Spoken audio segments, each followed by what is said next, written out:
Dan sesudah saya pergi ke sana, ke gunung itu, ke Gunung Sunset di Arizona, itu adalah misteri ketujuh meterai yang termeterai di bagian dalam dari gunung Tuhan tersebut. Ingat, mimpinya Junior Jackson, masih ingat kan? Mimpinya, melihat gunung dan lain sebagainya. Harus kembali ke khotbah ini. Dan datang kembali dengan pembukaan ketujuh meterai. Jadi Brother Branham harus menuju ke gunung sana, ke barat sana, oke, gambar itu. Dan harus menjumpai ketujuh malaikat. Dan dari gunung sana kembali dengan meterai-meterai yang dikhotbahkan. Dari barat menuju ke timur. Jadi,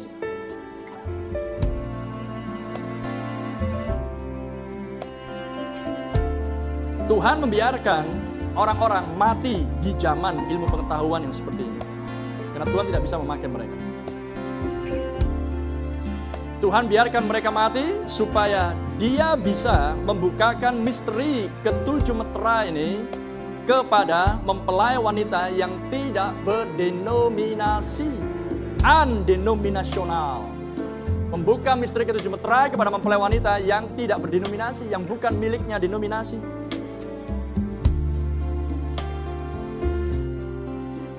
Karena pembukaan ketujuh meterai, ketujuh misteri ini sangat bertentangan dengan apa yang sudah diajarkan oleh seminari-seminari sekolah Alkitab dan teologia gereja-gereja itu.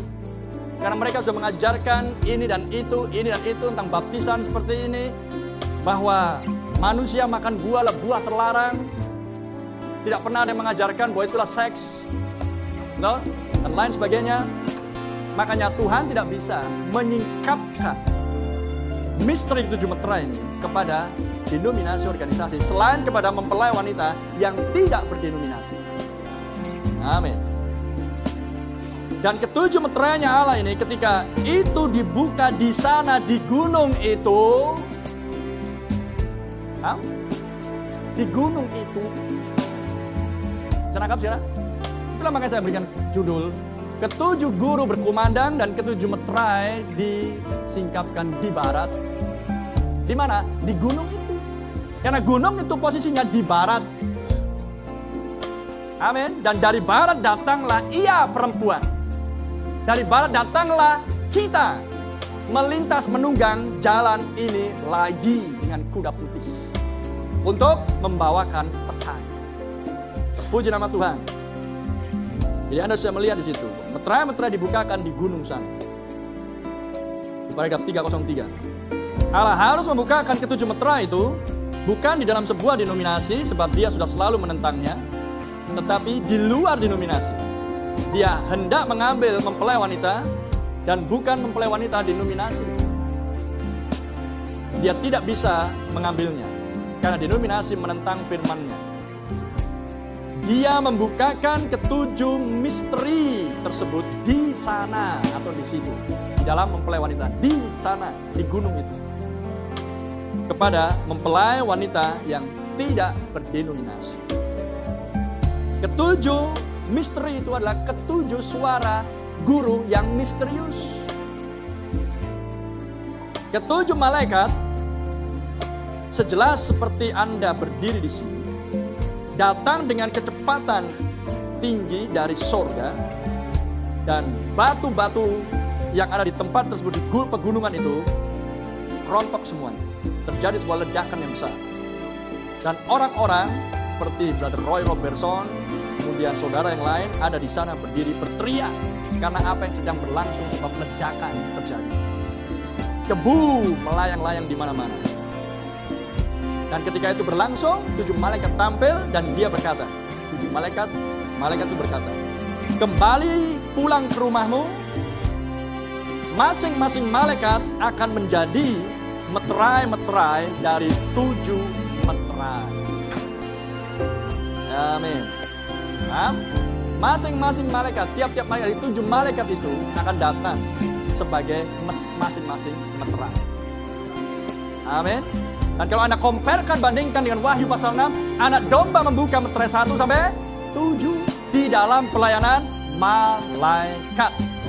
Sebab di Wahyu 10 yang terlihat adalah malaikat yang gagah perkasa dengan gulungan kitab kecil terbuka di tangan kanannya turun dari sorga. Tidak lain adalah Yesus Kristus sang anak domba. Tidak lain adalah Yesus Kristus dalam rupa pelayanan malaikat. Amin.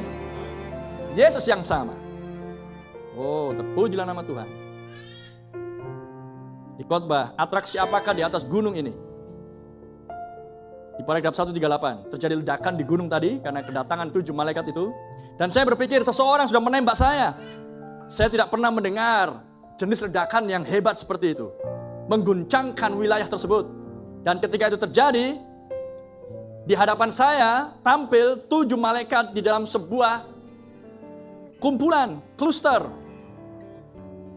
Dan di paragraf 140, pulanglah kembali ke Jeffersonville, demikianlah firman Tuhan, ke-7 meterai yang sudah tersembunyi dalam Alkitab selama sekian tahun lamanya, Allah akan membukakan ke-7 misteri tersebut kepada kita di dalam ke-7 meterai. Tidak lainlah berkumandangnya ke-7 guru. Di paragraf 141, 27 mil, 33 mil bentangannya, persis membentuk lingkaran piramida. Sehingga ketika Anda melihat piramida, Anda melihat dirimu. Karena piramida ini, kepala ini turun datang kepada piramida yang adalah tubuh. Menyatukan dirinya kepala dan tubuh. Paham? Masih ingat? Ya. Dia turun untuk menyatu dengan Anda. Dan itu tidak lain adalah Yesus. Yesus bagaimana dia ada di dalam 7 zaman gereja. Dia adalah hakim yang tertinggi di dalam seluruh kekekalan, berdiri di sana mengkonfirmasi, menegaskan pesan zaman ini. Bahwa pesan yang disampaikan oleh Brother Branham adalah benar adanya. Puji nama Tuhan. Dan hal itu terkait dengan Brother Branham di dalam mimpi saudara itu, Brother Junior Jackson. Brother Branham memakai pakaian kepala suku India. Oke? Dan di situ Brother Branham melintas jalan tersebut dengan kuda perang warna putih, kuda militer, amin. Dan kemudian melintas jalan tersebut karena ada sebuah celah di situ di bawah, sehingga kuda berhenti dan melihat dan kemudian melintas. Dan yang dilihat oleh Brother Branham di bawah itu adalah para ilmuwan yang sedang melakukan penelitian. Dan ketika para ilmuwan yang melakukan penelitian mendongakkan kepala mereka ke atas melihat kuda itu, mereka saling pandang dan mengangkat pundak masing-masing dan melanjutkan penelitian mereka. Untuk apa mimpi ini diperlihatkan pada Anda dan saya? Untuk memperlihatkan zaman ilmu pengetahuan dengan para ilmuwannya setan sedang berlangsung sekarang. Bisa nangkap? Inilah yang sekarang sedang berlangsung. Anda lihat kekuatan militer dan teknologi, internet, militer, persenjataan, drone dan lain sebagainya. Sangat canggih. Udah di luar akal manusia. Karena mereka terus meneliti. Firman dibentangkan, firman dinyatakan, firman dibawakan ke seluruh dunia. Mereka enggak peduli. Amin. Namun, apa yang sedang mereka kerjakan dengan penelitian-penelitian mereka adalah seperti menabur angin badai. Menabur angin badai akan menuai angin badai. Maka Anda melihat kerusakan bumi di mana-mana. Amin. Anda melihat kerusakan bumi ada di mana-mana. Dan masing-masing memamerkan bom mereka masing-masing. Lihat parade militer yang baru-baru ini di Korea Utara. Join dengan Cina dan Rusia. Memamerkan ICBM-nya.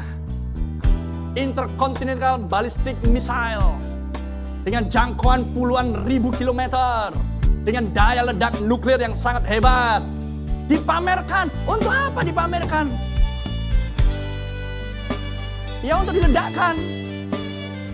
Dipamerkan kok hanya untuk disenyum-senyumi. Hebat kan? Hebat kan? Mau makan pujian apa?